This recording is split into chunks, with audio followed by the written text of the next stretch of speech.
The election in Britain was due by January the 25th of next year. It could hardly have been very close to that date who would have campaigned over Christmas, but the more likely time was considered to be September or October of this year. Why so early now? Why July the 4th?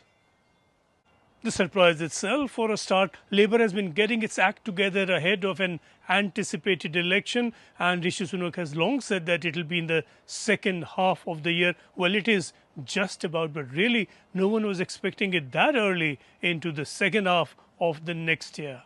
Hardly coincidentally, the election was announced straight afterward that inflation is down and down significantly. That was the biggest promise of Rishi Sunak, and he has more than kept it. It certainly would have been a calculation to announce an election on the back of that achievement. But the fulfillment of that promise has come at a cost, and it has come at the cost likely of his second promise, which was economic growth. That has stalled. The economy went into a recession.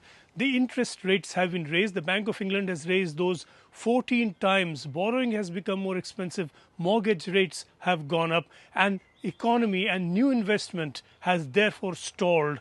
Therefore, the first achievement really has been conditional on a setback on the other front, even though Sunak says that the economy is now bouncing back. The third of Rishi Sunak's 5 promises was to bring down national debt. That has been rising and following through his term as Prime Minister, but it is still very high, close to 100% of the GDP.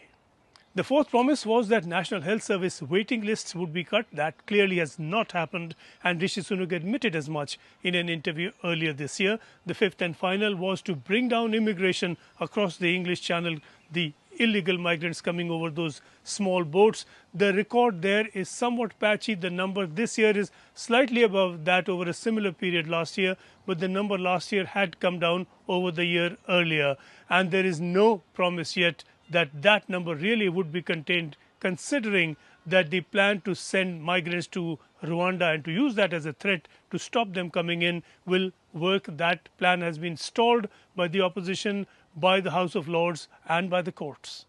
So July the 4th it is, and the reason it's not a week or 2 or 3 later is because July and August are holiday seasons, and no one will want campaigning and government formation to be coming in through the bulk of that period. That is at the practical level, but really beneath all this, there has been a pervasive feeling that the government has lost grip. It has not been commanding the respect and support even of its own MPs and members from the party across the country. And this has weakened the hands of the government. This feeling is not quantifiable, but it has been pervasive. Speaking of the unquantifiable, what of the good old astrologer?